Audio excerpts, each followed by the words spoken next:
네, 감사합니다. 네, 오늘 우리 실물교훈 순서 제14장입니다. 하나님께서 원한을 풀어주지 아니하시겠느냐. 우리 본문의 말씀은 누가복음 18장 1절부터 8절까지 있는 말씀을 제가 읽겠습니다. 항상 기도하고 낭망치 말아야 될 것을 저희에게 비유로 하여 가라사대 어떤 도시에 하나님을 두려워 아니하고 사람을 무시하는 한 재판관이 있는데 그 도시에 한 과부가 있어 자주 그에게 가서 내 원수에 대한 나의 원한을 풀어주소서 하되 그가 얼마 동안 듣지 아니하다가 후에 속으로 생각하되 내가 하나님을 두려워 아니하고 사람을 무시하나 이 과부가 나를 번거롭게 하니 내가 그 원한을 풀어주리라. 그렇지 않으면 늘 와서 나를 괴롭게 하리라 하였느니라.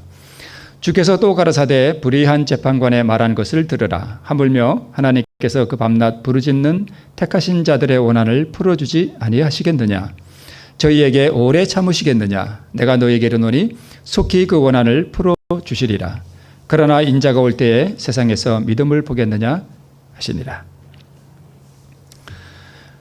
자, 우리 예수님께서 이 비유를 이제 말씀하신 그 배경이 뭐냐 하면 특별히 이 비유는 누구에게 주신 말씀인가 하면 특별히 마지막 시대에 시련에 처한 백성들을 위한 말씀입니다. 그러니까 저의 원한을 풀어주지 아니하시겠느냐 하는 이 말씀은 마지막 때에 환란이 일어올 때 우리 마지막 백성들이 큰 시련에 처할 것이거든요. 그때 우리가 기억해야 할 말씀이 뭐냐면 바로 이 불의한 재판관에 관한 이 비유예요. 그래서 이 기별은 특별히 우리 마지막 시대에 우리에게 주신 말씀입니다. 앞으로 우리 믿는 이들이 법정에 서야 되고요. 또 감옥에도 가야 되고 또 이 세상의 위정자들 앞에 서서 우리 믿음의 이유가 무엇인지에 대해서 우리 입으로 말해야 하는 그러한 상황이 우리에게 올 것이고 또 우리에게 엄청난 비난의 화살이 우리에게 쏟아질 때에 그때 우리가 기억해야 할 말씀이 바로 이 말씀이에요. 낭망치 말고 뭐 하라는 얘기예요? 우리의 형편을 주님께 고하면 우리 주님께서 우리의 기도를 응답해 주시리라는 그런 보증의 말씀입니다. 자, 이 비유의 목적은 말씀드렸듯이 우리 마지막 때에 큰 어려움이 올 때에 지금도 마찬가지지만 항상 기도하고 뭐 하지 말라고요? 낙담하지 말라 하는 권면의 말씀입니다. 이 비유의 이유는 신실한 자들을 향해서 비난과 참소와 또 박해와 시련이 우리에게 있을 것이기 때문에 우리 주님께서 이렇게 말씀하셨습니다. 자, 이 그림에 보면 한 젊은 과부가 이제 이 재판관에게 와서 자기의 형편을 이야기하는 것을 그린 그림인데요. 어떤 사람이 왜 우리 재판관을 귀찮게 하느냐라고 이렇게 때려는 듯한 그러한 그림을 지금 이렇게 그려놨는데 이 재판관은 공의에 전혀 무관심한 사람이고 또 고통당하는 이들에 대해서도 동정심이 털끝만큼도 없는 아주 이 피가 차가운 그런 사람으로 묘사되고 있습니다. 그리고 이 사람은 하나님을 두려워함이 없다고 말씀하고 있습니다. 그리고 이 여인이 와서 자기에게 호소할 때 냉담하게 이것을 거절할 때마다 이 불의한 재판관은 뭘 느꼈는가 하면 자기에게 있는 권세에 대한 권위에 대한 쾌감을 느꼈다. 이런 거 여러분 뭔지 어렴풋이 아시겠죠? 자, 그런데 우리가 잘 알듯이 우리 좋은 말도 한두 번이라 그러잖아요. 그런데 자꾸 와서 쪼르니까 귀찮아서 이 과부의 호소를 들어 주었다는 그런 비유입니다. 자, 이것은 그 장면을 그린 또 다른 그림인데요. 이 가난하고 외로운 여인은 무엇을 상징하는가 하면 죄로 말미암아 우리 비참한 운명에서 스스로를 구원할 수 없는 절망적 상태의 죄인에 대한 표상이에요. 옛날 당시에 이 과부라고 하는 것은 그야말로 비참한 사람의 대명사였거든요. 그 당시에 여자가 무슨 직업이 있습니까? 없잖아요. 대부분의 경제력을 누구에게 의존하는가 하면 남자에게 의존하고 있거든요. 그러니까 과부가 되었다는 뜻은 그게 정말 살기 어려운 그런 형편입니다. 그런데 거기다가 뭐까지 당하고 있는가 하면 뭔가 억울한 일을 당한 것 같습니다. 그래서 이 가난하고 이 비참한 외로운 여인은 바로 오늘날 죄로 말미암아서 정말 비참한 상태, 절망적 상태에 있는 바로 우리들에 대한 표상입니다. 우리가 누구예요? 우리가 이 과부예요. 네. 자, 그래서 죄인이 스스로의 힘으로는 구원이 불가능하지만 그리스도 안에서 우리는 아버지께 가까이 갈 수 있다는 것입니다.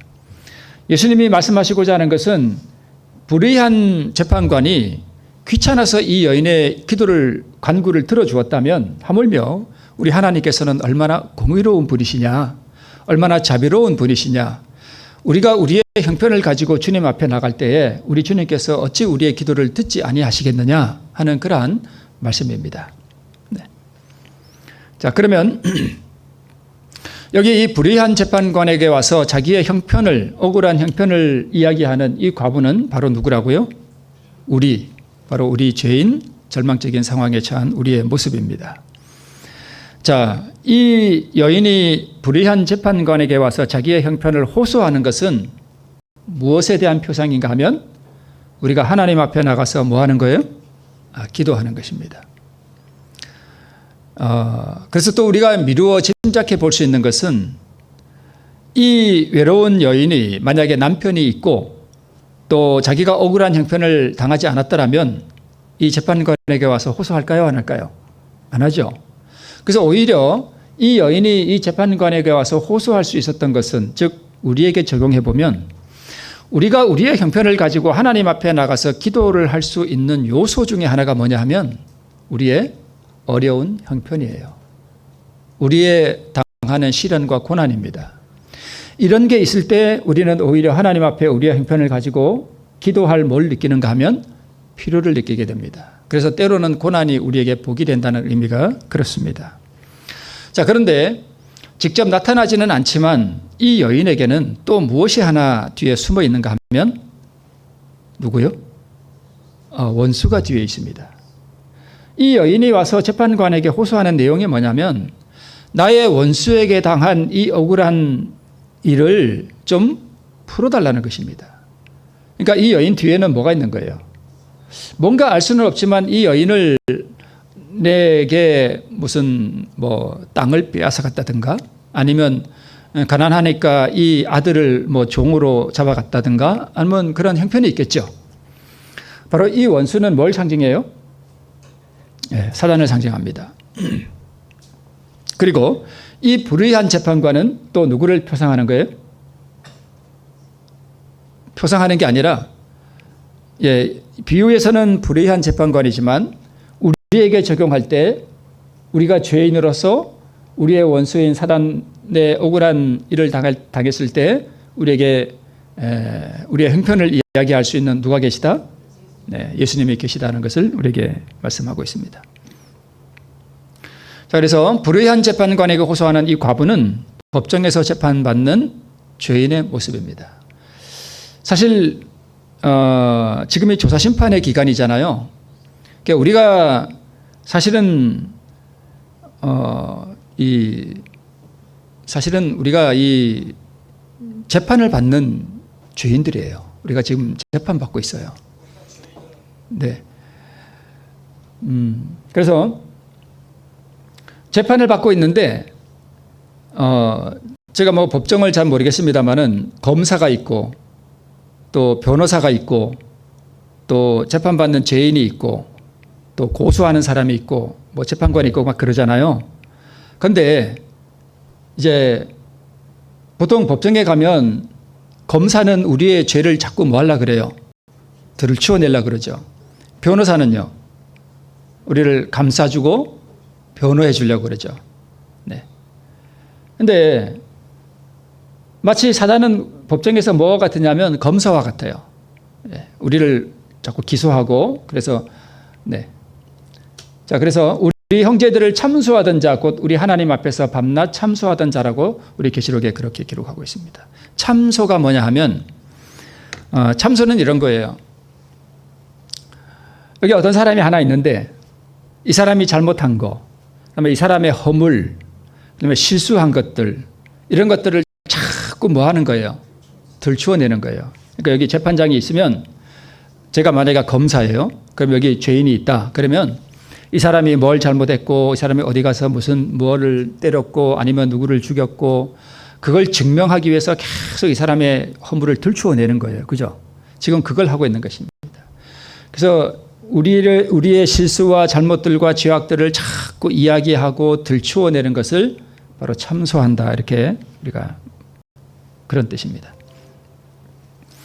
자, 그러면 오늘 이 과부가 나오고, 그 다음에 불의한 재판관이 나오고, 그 다음에 원수가 있고, 이 비유를 구약 성경으로 가지고 가면 이게 어디에 적용이 되는가 하면 스가랴서에 나오는 바로 이 장면에 정확히 적용해 볼 수 있습니다.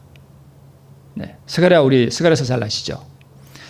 이 스가랴서는 왜 기록됐는가 하면, 학개서와 함께 학개서 스가랴는 왜 기록됐는가 하면, 이스라엘 백성들이 바벨론에서 포로되었다가 돌아온 다음에 뭘 다시 지어야 돼요?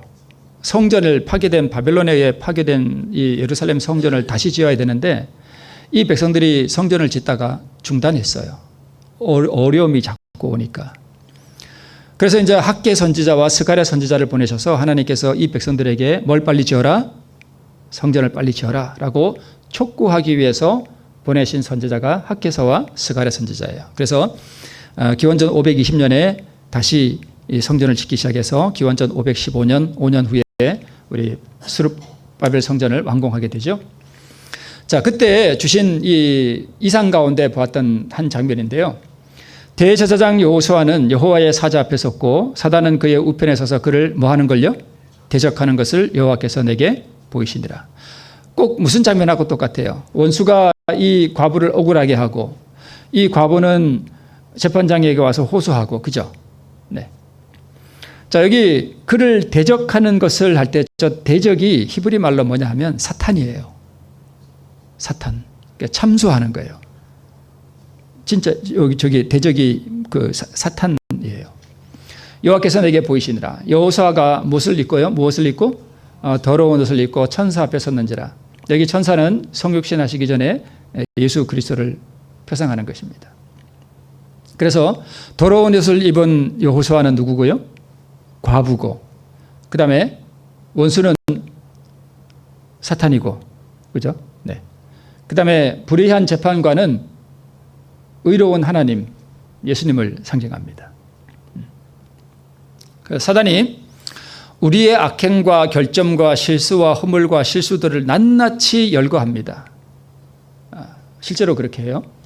우리의 죄악의 흉악스러움을 최대한 크게 보이도록 노력합니다. 우리가 어리석죠? 참 우리가 어리석어요. 저도 어리석고, 저도 이렇게 지나온 생애를 돌아보면 제가 말했던 실수들, 지금도 저를 참 괴롭히는 것 중에 하나가, 제가 어떤 상황에서 무슨 말을 했는데 그게 지금 제가 보면 그렇게 어리석어요. 참 어떻게 그렇게 우매할 수가 있는지. 그런 제 삶에 그게 있어요. 저도 참, 내가 어떻게 이렇게 어리석을 수 있을까? 그러니까 우리가 다 보면 참 어리석고 그렇습니다. 그러니까 우리가 어리석고 또 그리스도와 같지 않은 우리의 모습을 늘 사단은 하나님 앞에 제시합니다. 그러니까 하나님도 비난하고 우리도 비난하고, 하나님, 글쎄 저게 제치를 안식일 예수 제는 게 목사래요, 글쎄. 하나님 저게 당신의 종입니까? 이런 식으로 계속 비난하는 거예요. 자, 죄책을 크게 느끼도록 우리의 심령을 짓누릅니다. 그래서 우리의 뭐가 돼요? 원수가 되는 것입니다. 과부에게 바로 그 원수가 그렇게 되는 것입니다. 그래서 절망과 낭망 중에 소망으로 구죽게 나가는 길을 차단하려고 해요. 네. 때로 우리가 절망이 올 때도 있고 또 낭망이 우리에게 이르러올 때도 있잖아요. 그죠? 그런 우리의 모습을 바라볼 때. 네. 그래도 우리 주님께서 우리에게 뭐라고 말씀하시는가 하면, 뭐 하지 마라? 낭망치 말라. 왜 그럴까요? 왜 예수님께서 우리에게 이렇게 말씀하실 수 있으신가 하면, 내가 너의 허물과 실수와 죄책들을 내가 다 짊어졌다는 것입니다. 내가 너의 죄를 다 책임졌다는 것입니다. 네. 자, 여호수아가 더러운 옷을 입고 있습니다. 그런데 우리는 사단의 이 비난에 대해서 답변을 할 수가 없습니다. 우리는 잘한 게 하나도 없거든요. 그래서 낭망할 수밖에 없습니다. 그러나 과부도 그렇고 과부는 실제로 그렇지는 못했지만 우리가 주님 앞에 나갈 때는 우리는 사단의 비난에 대하여 답변할 수가 없습니다. 그게 사실이거든요. 우리의 허물, 실수, 죄악들, 잘못한 것들 다 너무 많거든요. 그런 거에 대해서 우리가 변명할 수 있나요? 변명할 수 없어요. 우리 실제로 우리에게 선한 것이 하나도 없거든요.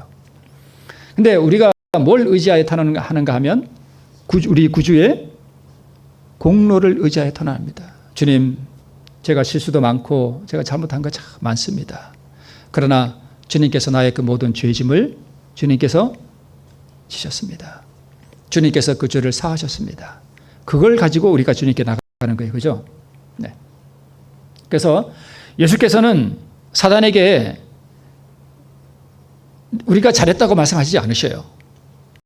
너 이 성도가 잘못한 거 하나도 없는데 너 왜 그래? 이렇게 말씀하시지 않고요. 우리 주님께서는 이 더러운 옷을 입은 이 죄인의 죄짐을 누가 졌다? 내가 졌다는 것입니다. 내가 희생했다는 것입니다. 네. 그래서 사단을 침묵시킨다는 것입니다. 자, 신물교훈에 있는 말씀입니다. 비록 그들이 죄를 범했지만 그리스도께서는 친히 그들의 죄를 뭐 하셨다고요? 담당하셨다고요. 우리도 이 공로를 가지고 주님께 나가는 거예요. 그죠? 그래서 우리의 죄를 고백하고 드림으로 예수님께서는 뭐가 되고 전가된 죄인이 되시고, 그래서 구리뱀으로 표상되어 있잖아요. 저주받은 뱀. 우리 나무에 달린 자는 다 뭘 받은 자라고요? 저주받은 거예요.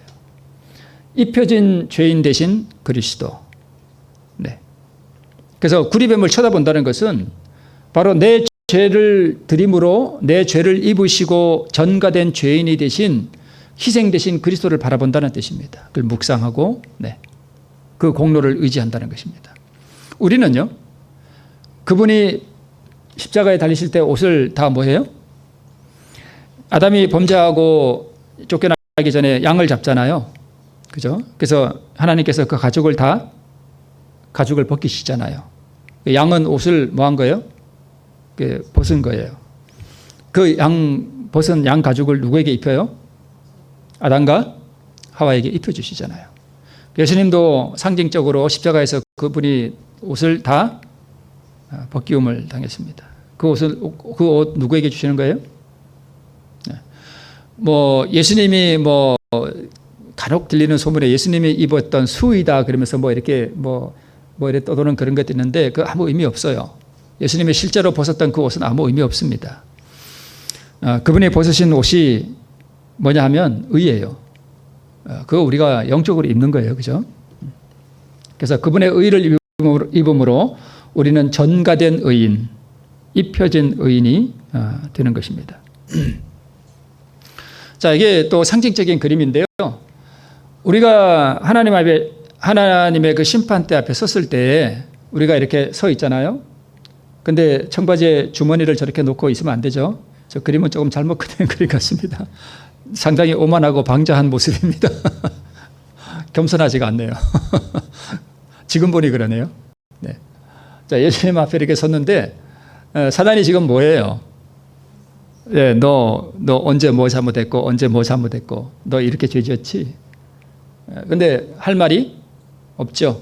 네. 근데 자, 우리 나의 원한을 풀어주소서라는 기도는 사단에게 적용될 뿐만 아니라, 자, 사단이 우리를 참소하는 건 맞는데 적용될 뿐만 아니라 하나님의 백성을 악선전하고 시험하고 멸망시키기 위하여 사단이 선동한 모든 사람들에게도 적용되는 말이다. 이게 무슨 뜻이냐면, 우리가 더러운 옷을 입고 예수님의 변호를 받기 위하여 서 있는 심판받는 입장에 서 있기도 하지만 또 한편으로 어떤 사람은 어디에 선다는 거예요? 저기 까마귀 날개 같은 옷을 입은 저게 누구를 상징해요? 사단이죠. 우리가 저 자리에 서서 예수님이 변호하는 그 사람을 우리가 손가락으로 가리키면서 뭐 한다는 거예요? 저주하고 비난한다는 것입니다. 누구의 일을 하는 거예요? 사탄의 일을 하고 있는 것입니다.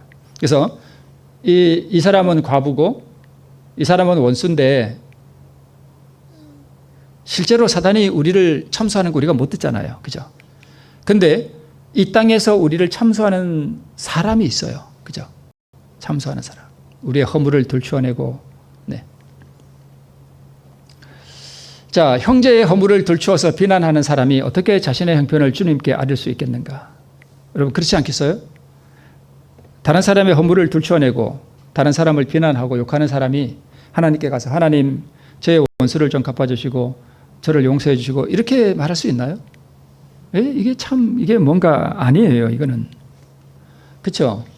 사단이 늘 하는 일이 뭐냐 하면은 참소하는 일이에요. 형제의 비밀스러운 죄들을 폭로하고 다니는 사람이 있습니다.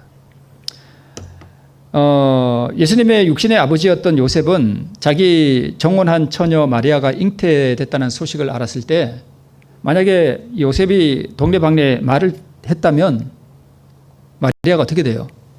돌 맞아 죽습니다. 그러면 그 배 안에 있는 누구도 죽어요? 예수님도 죽어요. 근데 성경에 보면 뭐라고 기록되어 있는가 하면 요셉은 의인이라 가만히 저를 끊고자 하여 이렇게 성경에 기록되어 있습니다. 그러니까 말을 하지 않고 뭐예요? 그냥 조용히 그냥 파혼하는 거죠. 옛날에는 약혼했다는 것은 뭐 결혼하는 거나 거의 다름없어요. 약혼이 곧 결혼이에요. 그러니까 조용히 그냥 끊어버리려 했습니다. 왜 그렇게 했을까요? 마리아를 보호하기 위해서 그런 것입니다. 자, 별 의미 없는 말도 우리가 곡해하여 과장되게 부풀리는 사람이 있죠. 그냥 별 의미 없이 한 말도 가서 누가 이렇게 말하더라 그러면서 막 비난하고 이런 게 다 누구 일이에요? 그게 사단이 하는 일이에요. 그러니까 네. 사단의 무슨 역할을 하는 거예요? 대리자가. 근데 우리의 지체가 사단에게 이용당하는 수가 있습니다. 저는 사단에게 이용을 안 당할까요? 얼마 전에 제가 누구와 이렇게 통화하는 중에 제가 이 일을 했습니다. 누구를 아주 나쁘게 평가를 했습니다. 돌아서서 생각해 보니까 그게 얼마나 큰 죄인지가 느껴지더라고요. 내가 왜 그랬을까? 그래서 사실 새벽에 여기 나와 기도할 때 제가 다른 기도가 안 나와요. 그게 얼마나 내게 큰 죄였는지가 이렇게 생각이 되니까 다른 기도가 다 막혀버려요. 그러니까 그런 형제를 비난하는 말을 그게 사실이든 아니든 그걸 떠나서 그게 내 입에서 나왔다는 것 자체가 너무 이렇게 다른 기도가 다 막히더라고요. 그래서 제가 1시간 동안 그걸 가지고만 회개를 했습니다. 우리가 순간적으로도 이렇게 사단에게 이용당하는 수가 있어요. 이용당하는 수가 있어요. 베드로가 그렇게 이용당했죠. 사단에게. 예수님이 십자가를 질 거를 말씀하시니까 주여 그리하지 마옵소서 할 때 누가 그를 이용했어요? 사단이 베드로의 입을 통해서 이용합니다. 우리가 그렇게 할 수 있어요. 그러니까 예수님이 뭐라고 말씀하셔요? 사단아, 내 뒤로 물러가라. 이렇게 말씀하시잖아요. 근데 문제는 우리가 그렇게 실수할 수 있고 또 죄를 지은 것을 딱 깨닫고 나면 우리가 진실로 하나님 앞에 회개하면 돼요. 그죠? 네. 그런데 늘 그런 사람이 있어요. 늘 그래. 입만 열면 남의 허물을 들추어내고 입만 열면 남의 어떤 비밀스러운 일을 공개적으로 사람들 앞에 다 얘기해버리고 그런 사람이 있습니다. 교회 다니면서 그래요. 심지어 교회에서 중요한 직분을 맡고 있으면서도 그렇게 합니다. 누구의 대리자예요? 사단의 대리자예요. 네. 그러니까 예수님을 참소하던 유대인들도 다 그 일을 했습니다. 사단의 대리자예요. 예수님 보고 뭐라고 얘기하는가 하면 세리와 죄인의 친구로다. 그 당시 세리는 죄인의 대명사였거든요. 그러니까 예수님 보고 뭐라고 말하는가 하면 죄인이다 이렇게 얘기하고 예수님이 이적을 행하는 것은 하늘의 권능이 아니라 뭘 빌어서 하는 거다? 저 귀신의 왕 바알세붑을 힘입어서 능력을 행한다라고 비난했습니다. 그러니까 예수님이 못이었다는 거예요. 귀신씨였다는 거예요. 그렇게 비난을 했습니다. 누가요? 유대인들이, 그것도 지도자들이, 맨날 교회 가서 성경 말씀 연구하는 사람들이 예수님을 그렇게 비난합니다. 자, 예수님이 떡을 드시고 포도주를 드시고 세리들과 함께 잔치에 참석하고 하니까 예수님 보고 뭐라고 말하는가 하면 탐식가다, 대식가다 이렇게 비난하고, 포도주를 마시면 술을 즐기는 자다 이렇게 비난하고, 예수님 떡과 포도주를 먹는 예수님에게는 대식가요, 술을 즐기는 술꾼이로다 이렇게 비난하고, 또 떡과 포도주를 안 먹는 침례 요한에게는 가서 무엇이었다 그래요? 저 귀신 들려가지고 떡도 안 먹고 포도주도 안 먹는다 이렇게 비난합니다. 그러니까 비난하는 사람에게는 이래도 비난받고 저래도 비난받습니다. 이게 이제 오늘 불의한 재판관에게 자기의 형편을 호소하던 이 여인에게 있는, 눈에 보이지 않는 그 뒤편에 있는 뭐예요? 원수입니다. 네. 그러니까 원수가 사단이면서 동시에 우리가 사단에게 종로로 탈 수도 있다는 사실입니다. 자, 우리 정언의 말씀들을 조금 볼까요? 불의한 법관의 비유를 통하여 그리스도께서는 우리의 할 바 일을 보여주셨다. 하물며 하나님께서 그 밤낮 부르짖는 택하신 자들의 원한을 풀어주지 아니하시겠느냐. 우리의 모본이 되시는 그리스도께서는 자신을 변호하고 구원하기 위하여 아무것도 하지 않으시고 당신의 모든 사정을 전적으로 하나님께 맡기셨다. 이와 같이 그리스도를 따르는 자들도 자신을 구출하기 위하여 비난을 하거나 공박을 하거나 폭력을 쓰지 말아야 한다. 참 이런 말씀을 보면 저 자신도 참 부끄럽긴 합니다. 우리 재림교회에 아주 유명한 신학자 한 분이 계셨는데요. 모리스 벤덴 목사님이라고, 그분이 이제 교회에서 무슨 소문이 났냐 하면, 어떤 여자가 임신을 했는데 그 여자가 그 아이의 임신을 시킨 남자가 모리스 벤덴 목사님이다 이렇게 소문을 냈습니다. 실제로 있었어요. 그래서 그게 그 교회에 다 소문이 났습니다. 이제 이 모리스 벤덴 목사님이 그 여자를 비난하지도 않고요.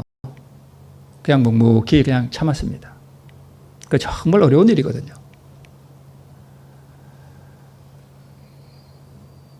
왜 그랬냐 그러면 제가 안 그랬습니다. 그냥 그 정도로만 얘기해요. 근데 나중에 이 여자가 견디다 못해서 고백을 했습니다. 목사님이 아니라고. 이런 비슷한 이야기들이 많이 있습니다. 그러니까 그게 원수잖아요. 그죠? 그 여자가, 모리스 벤덴 목사님에게는 그 여자가 원수였습니다. 근데 그게 원한이죠. 어떻게 보면. 우리의 모본이 되시는 그리스도께서는 자신을 변호하고 구원하기 위하여 아무것도 하지 않으셨다는 것입니다. 참 이런 부분에서 우리가 다 좀 부족하고 부끄럽지만, 예수님이 만약에 그런 비난을 받고 억울한 일을 당하셨을 때 예수님은 어떻게 하셨을까? 자신을 변호하고 구원하기 위하여 뭐를 하려면 뭘 해야 되냐면 그 여자를 비난해야 돼요. 그죠? 그 여자를 비난해. 여자가 아주 못된 여자라고. 내가 그러지도 않았는데 저 여자가 그런다고 하면서 그 여자에 대해서 막 나쁜 평을 하고, 그죠? 그래야 내가 구원함을 받잖아요. 그런데 예수님이 우리의 모본이 되시는데, 예수님도 그런 억울한 일을 당하시고 비난을 당하시고 탐식가요, 술을 즐기는 자요, 귀신이시었다 하는 그런 비난을 많이 받을 때 공박을 하지 않으셨다는 것입니다. 당신의 모든 사정을 전적으로 누구에게 맡겨요? 하나님께 맡기셨다는 것입니다. 이와 같이 그리스도를 따르는 자들도 자신을 구출하기 위하여 비난을 하거나 공박을 하거나 폭력을 쓰지 말아야 한다. 이렇게 하시면 성령이 떠나가십니다. 그죠? 이어서 이해할 수 없는 시련이 닥칠 때에도 마음의 안정이 깨어지지 않게 해야 한다. 아무리 억울한 취급을 받을지라도 격분해서는 안 된다. 어떨 때는 좀 은혜가 이렇게 마음에 느껴질 때는 내가 억울한 취급을 받아도 격분을 안 할 것 같은 느낌이 들어요. 그죠? 솔직히. 네. 그런데 막상 억울한 일을 탁 당할 때는요, 대반에 올라옵니다.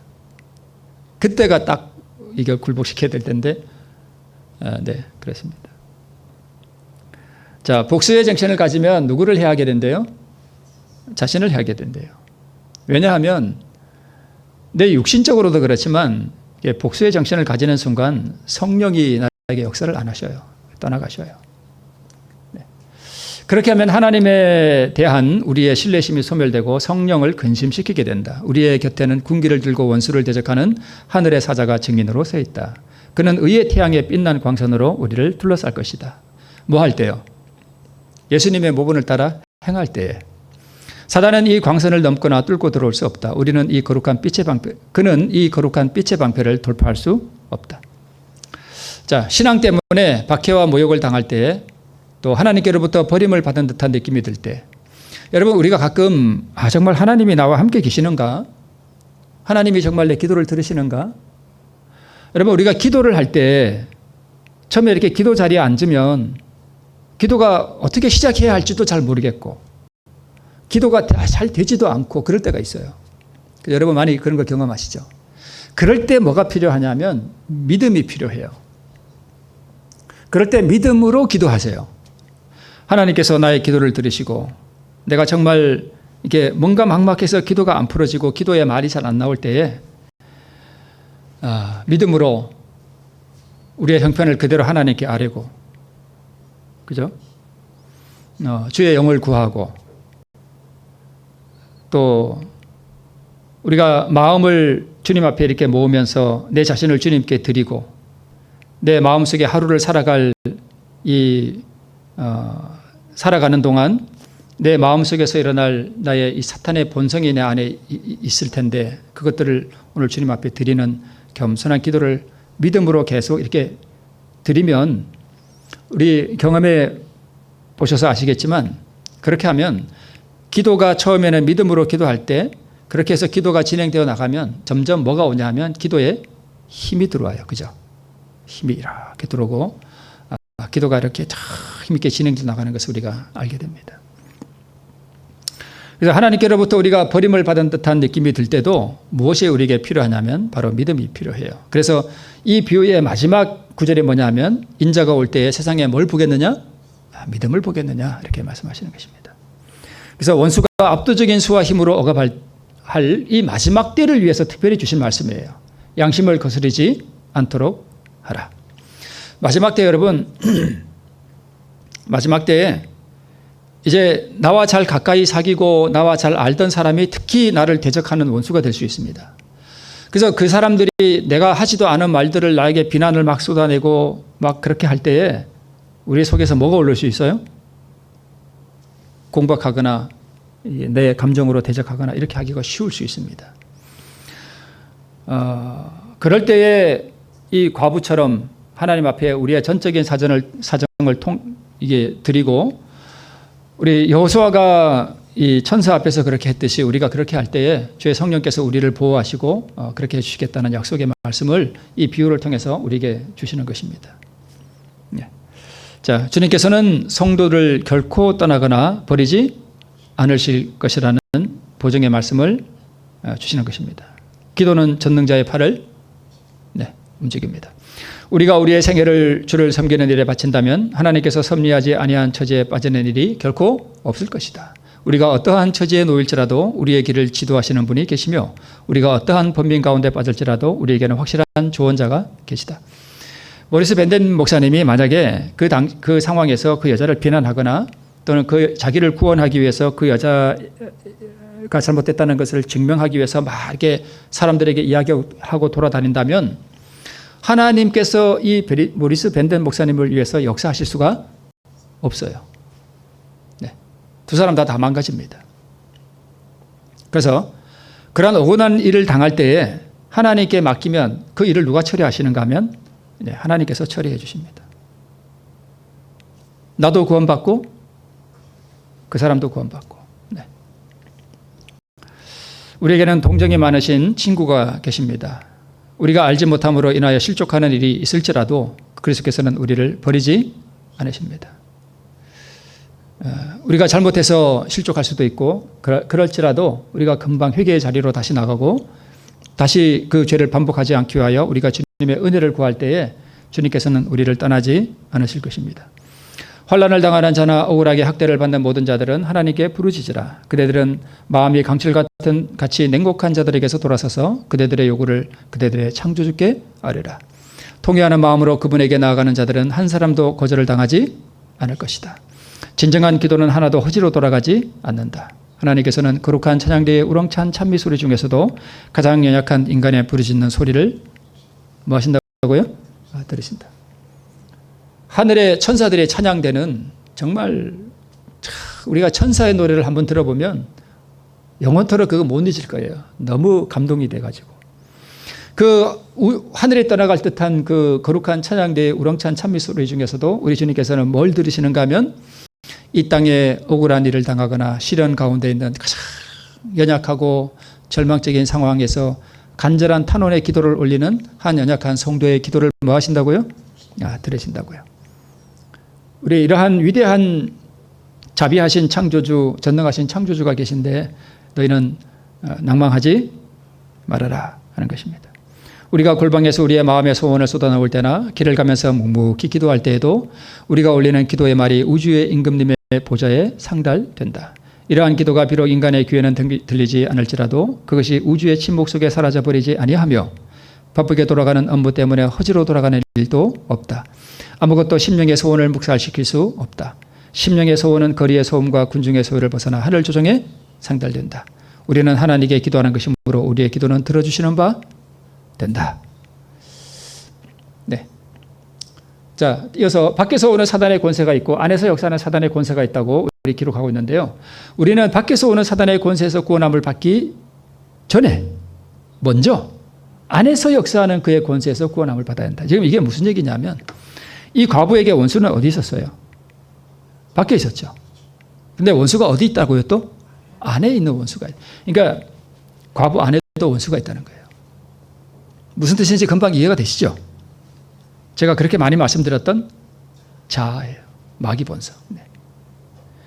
내 안에 있는 원수로부터 구원함을 못 받으면 어떤 여자가 나보고 나를 임신시키는 저 목사님입니다. 그럴 때에 내 안에 있는 이 원수로부터 먼저 구원함을 못 받으면 뭐가부터 튀어나올까요?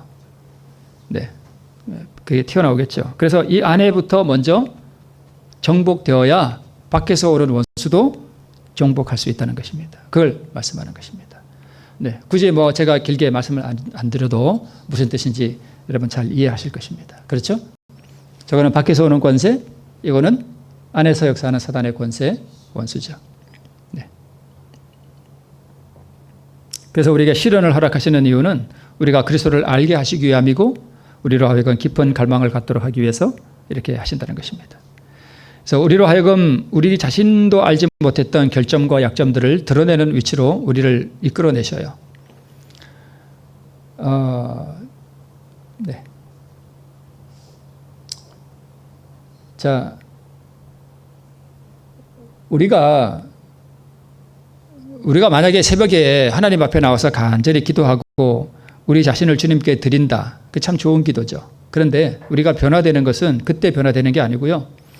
그 기도를 드리면 하나님께서 그 기도를 응답해 주셔요. 그래서 밖에서 오는 원수가 나를 비난하거나 하는 그러한 일들을 당할 때 그때 우리가 그것을 굴복시킬 때 우리가 변화된다는 것입니다.